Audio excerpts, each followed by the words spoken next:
Hello everyone. आज हम अपना नेक्स्ट चैप्टर स्टार्ट करने वाले हैं।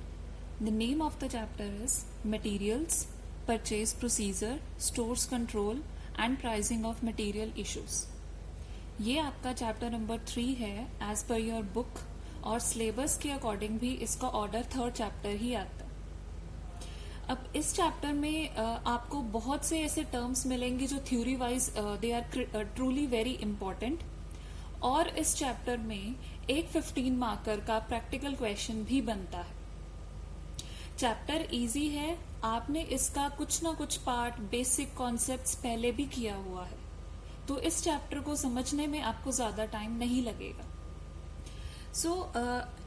जो भी ये चैप्टर है, ये आपका first part material procedure, second part stores control और थर्ड पार्ट प्राइसिंग में डील करता है।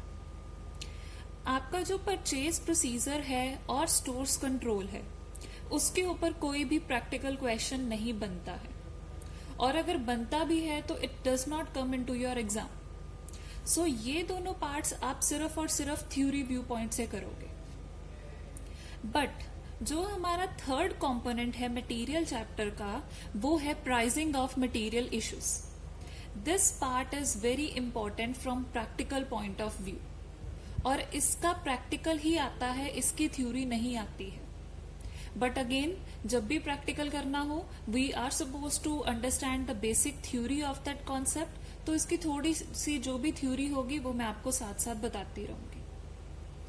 अब समझते हैं ये चैप्टर के बारे में है क्या। हमारी कोई भी कंपनी होती है, उस एक कंपनी में एक परचेज डिपार्टमेंट होता है, जो क्या करता है, सारे के सारे कंपनी की नीड्स की, जो भी रिक्वायरमेंट्स की एक रिकॉर्ड मेंटेन करके रखता है और उनकी परचेजेस करता है। अगर मैं कहूं कि हमारे पास दो तरह के प्रोडक्ट्स की मैन्युफैक्चरिंग है, एक तो हम प्रोड्यूस कर रहे हैं बैग्स और एक हम प्रोड्यूस कर रहे हैं बुक्स। दो तरह के प्रोडक्ट्स, बैग्स एंड बुक्स। तो बैग्स को बनाने के लिए किन किन चीजों की जरूरत है, बुक्स को बनाने के लिए किस किस मटेरियल की जरूरत है, वो सारे के सारे रिकॉर्ड्स परचेज डिपार्टमेंट अपने पास मेंटेन करके रखता है और उनको मार्केट से परचेज करता है। अब जब एक बार परचेज डिपार्टमेंट ने इन रॉ मटेरियल्स को या मटेरियल को परचेज कर लिया, वो बाद में उनका एक स्टॉक क्रिएट कर देता है, a total stock of all raw material। और जैसे जैसे रिक्वायरमेंट होती है, वो इन स्टॉक को डिफरेंट प्रोडक्ट्स की मैन्युफैक्चरिंग में भेज देता है। अब यहाँ पर जो मेन क्वेश्चन ये अराइज होता है कि उसने स्टॉक तो मेंटेन कर लिया, बट हमें बैग्स बनाने के लिए तो लेदर की जरूरत है, उसको बनाने के लिए तो पेपर नहीं चाहिए, और बुक्स बनाने के लिए हमें पेपर की जरूरत है, उसके लिए we do not need leather. तो स्टॉक बनाने की जरूरत क्या हुई? इसके लिए हमें समझना पड़ता है एक कॉन्सेप्ट, वो है कि हमारे पास दो तरह का मटेरियल होता है।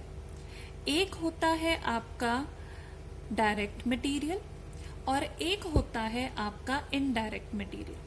To types of material are there in the company. अब डायरेक्ट मटेरियल क्या? एक ऐसा मटेरियल जिसका नेचर डिफाइंड है कि वो किस प्रोडक्ट के लिए बना है। अगर मैं कहूं कि मेरे पास लेदर है, लेदर मैं किस चीज की प्रोडक्शन के लिए लगाऊंगी? बैग्स की प्रोडक्शन के लिए। तो लेदर मेरा कौन सा मटेरियल हुआ? Direct material. अगर मैं कहूं मेरे पास पेपर है, मेरे पास स्टॉक किसका है? पेपर का स्टॉक पड़ा है, तो पेपर किसके लिए यूज होगा? बुक्स की मैन्युफैक्चरिंग के लिए। तो पेपर कौन सा मटेरियल हुआ? डायरेक्ट मटेरियल हुआ। तो ये डिफाइंड है कि ये प्रोडक्ट्स किन किन चीजों की प्रोडक्शन में जा रहे हैं, तो इनको हम डायरेक्ट मटेरियल बोल देते हैं। बट इनडायरेक्ट मटेरियल का नेचर कभी भी डिफाइंड नहीं किया जाता।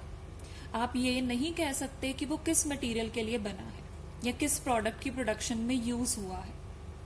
फॉर एग्जाम्पल, ऑयल लुब्रिकेशन के लिए आपने यूज किया, मशीन्स को चलाने के लिए यू नीड ऑयल, ऑयल आपने परचेज कर लिया और ऑयल अब आप यूज कर रहे हो। अब ऑयल बैग्स की प्रोडक्शन में भी यूज हो रहा है, बुक्स की प्रोडक्शन में भी यूज हो रहा है। तो ऑयल की क्वांटिटी कौन सा प्रोडक्ट कितनी ले रहा है ये आप डिफाइन नहीं कर पा रहे। वो कौन सा मटेरियल हुआ आपका इनडायरेक्ट मटेरियल। एग्जाम्पल और ले लेते हैं, लूज टूल्स का केस ले लेते हैं कि आपके पास कुछ नट्स हैं या लूज टूल्स हैं जो आप मशीन्स के लिए यूज करते हो। हमें नहीं पता कि बैग वाली मशीन उसको यूज करेगी या बुक वाली मशीन यूज करेगी, तो वो कौन सा मटेरियल हुआ इनडायरेक्ट मटेरियल। तो ऐसे बहुत से मटेरियल हैं जो कई बार कॉमनली यूज किए जाते हैं by all the products of that company. तो उनका स्टॉक मेंटेन करता है परचेज डिपार्टमेंट, और जब भी रिक्वायरमेंट होती है जिस भी डिपार्टमेंट को या जिस भी जॉब को, उनको उस प्रोडक्ट को एलोकेट कर देता है। तो उससे क्या है, उसका मटेरियल वो परचेज करता रहता है, एलोकेट करता रहता है, परचेज करता रहता है, एलोकेट करता रहता है।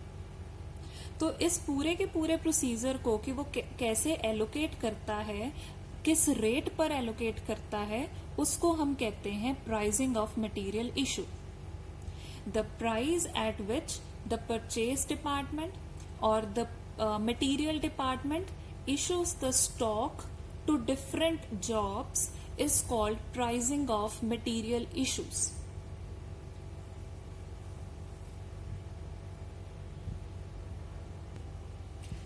अब आपका जो टॉपिक है प्राइसिंग ऑफ मटेरियल इश्यूज, इसको एक और नेम दिया जाता है। इसको हम बोल देते हैं मटेरियल कॉस्टिंग, कि कैसे मटेरियल को आपने कॉस्ट करना है, उसकी वैल्यू कैसे डिसाइड करनी है, वो भी प्राइसिंग ऑफ मटेरियल इश्यूज का ही नाम है। अब मटेरियल को इशू करने के कि वो किस रेट पर इशू किया जाएगा, उसके लिए हमारे पास 3 मेन मेथड होते हैं, 3 टाइप्स और 3 मेथड्स जिनके थ्रू उनको वैल्यू किया जाता है। सबसे फर्स्ट होता है हमारा cost pricing method, cost price.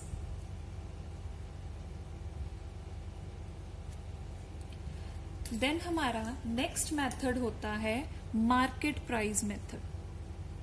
First is cost, जहां पर एक्चुअल देखा जाएगा कि आपको कितना रेट पड़ रहा है, आप उसके अकॉर्डिंग आगे प्राइस चार्ज करोगे।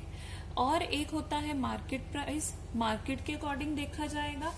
और एक थर्ड कैटेगरी होती है that is standard price method, standard price method।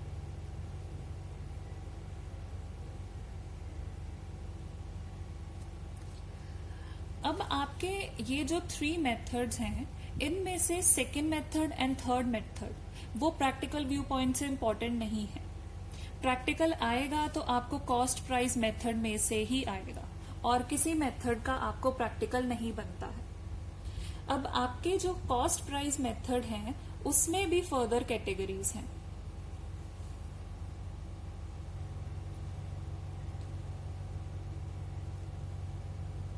Cost price method में जो फर्दर कैटेगरीज हैं